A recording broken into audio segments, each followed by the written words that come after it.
Well, ladies and gentlemen, welcome to Grant's Radio. We are podcasting, Evan, Lorenz, and I'm Jim Grant. We are podcasting on the topic of the current issue of Grants. And Evan, if I do say so, and I do say so, it is merely fabulous. You agree, Evan? Oh, wholeheartedly. Let's begin by talking about what's in it. I want to begin by the cartoon, which is not the least important part of what we do. And here's the cartoon. Okay, so the scene is a dining room table, a husband and a wife. He has a mouthful of her cooking, and he is looking at her with a certain amount of amazement and husbandly guilt. And what she is saying to him is, quote, "How can you eat knowing that that man is president?" So that is the cartoon. And because we're not going to talk about religion, having discussed politics, we're going to dive right into the financial content of the current issue of Grant's Interest Rate Observer. And with me is the deputy editor of Grant's, the inimitable analyst, Evan Lorenz. So Evan, here's what I propose that we talk about. We're going to talk about Detroit and its woes, or most of these woes are to come. We're going to talk about margin of safety, this central doctrine in investing, especially value investing. We're going to talk about bank credit, and we're going to talk about the future. The future is a very big topic, Evan, but I think we can handle that in the next 18 minutes. So let us begin with one of your major contributions to this issue, which is a piece we have headlined "Disabled Vehicles." And this concerns cars, trucks, credit, and trouble.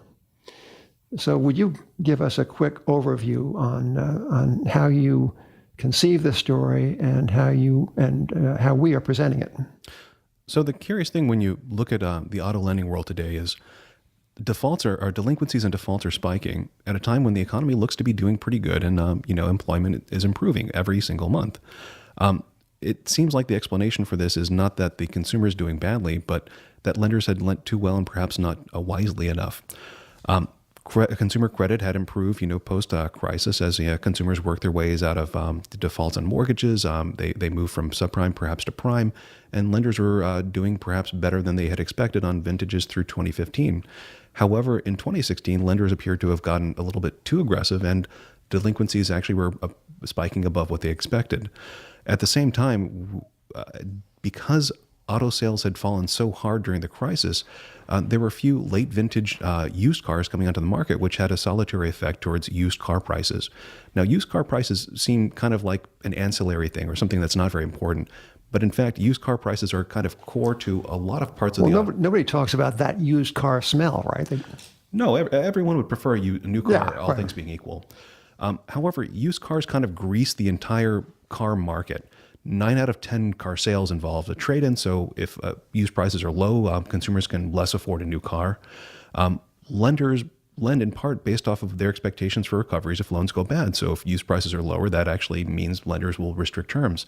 But high used prices also mean that lenders are more willing to extend leases to consumers because they're better able to predict the residual value. So our story describes the kind of the arc of the credit cycle in cars and trucks, and we describe how very very easy lending gave rise and helped to give rise to the crisis that ended in 2008 and 9, and how sackcloth and ashes came over the lending community, and at length how these lenders perked up and began doing all over again what they had done in 2006, right?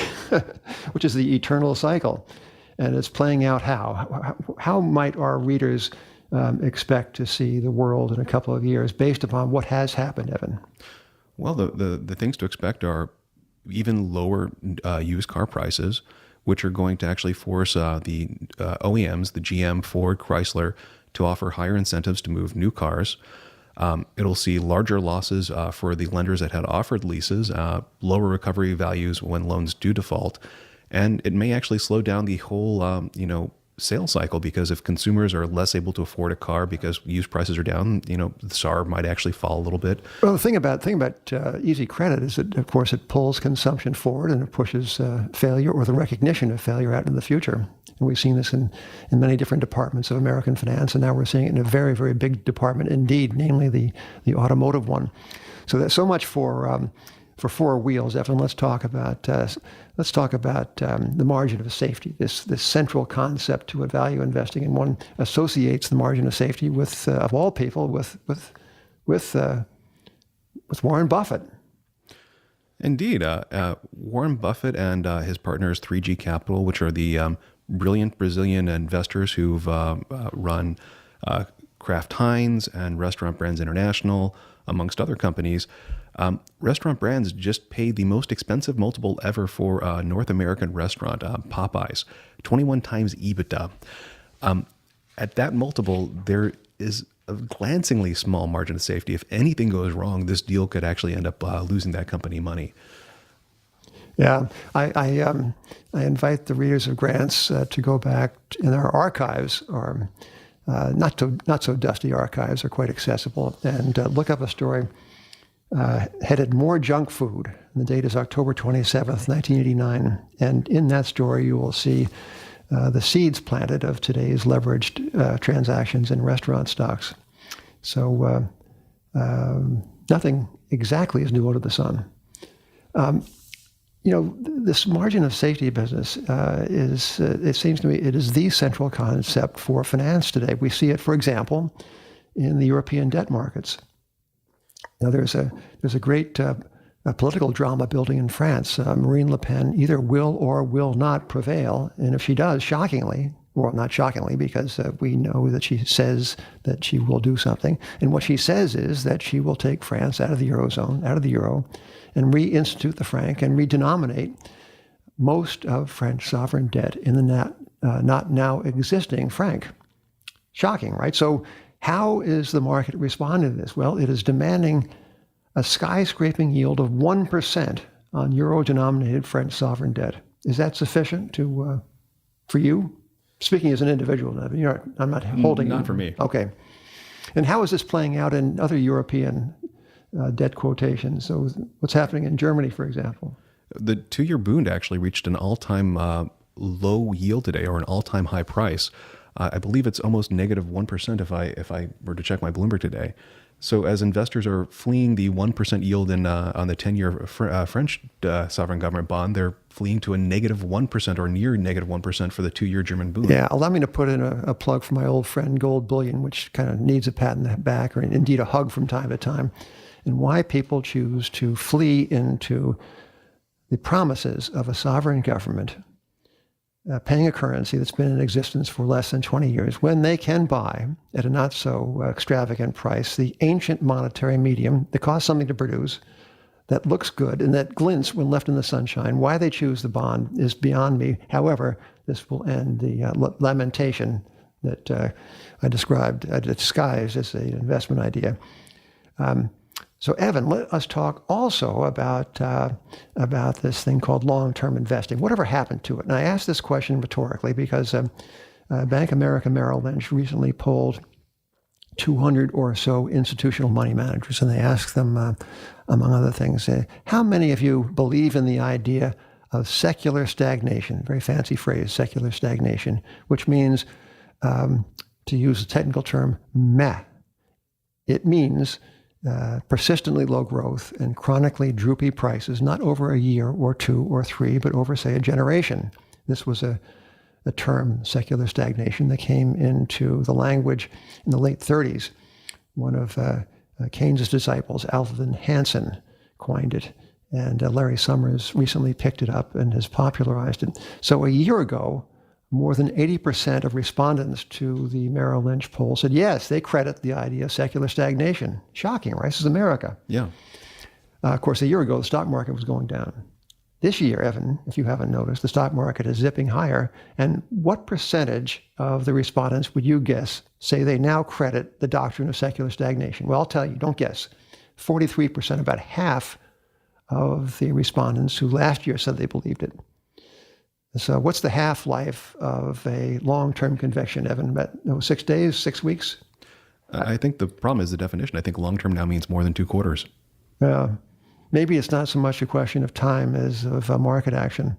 This reminds me of a story that Leon Levy told about himself in the Metropolitan Museum of Art.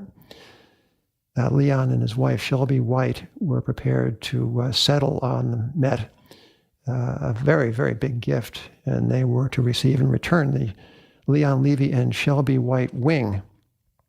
And the head of the museum, Philippe Montebello,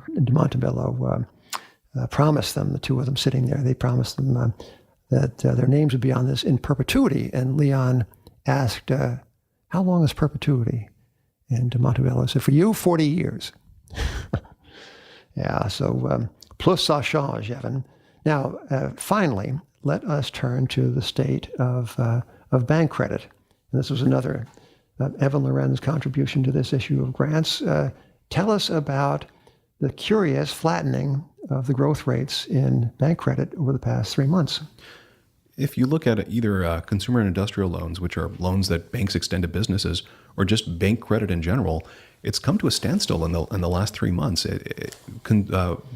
Businesses are not borrowing. The demand does not seem to be there anymore. It's crashed. Well, has this been corroborated, this evident trend in deceleration? Is this corroborated by sightings in the more everyday business world outside of finance? In fact, there was one earlier this week. IHS Markit, which is a market research and analyst firm based in London, has a flash PMI. According to their composite PMI for the U.S., which includes both the services part of the economy and the manufacturing part of the economy, business expectations are now the lowest that they've been since September 2016, which means that we've retraced the entire Trump bump. Well, I think this is about all we ought to tell the readers of grants, because they ought to read this this delicious prose for themselves. I think this is just about enough radio for the day. But I want to thank you, Evan. I want to thank our technical staff, and I want to thank especially the readers of grants, the noble readers of grants, for reading and listening. And thank you until next time.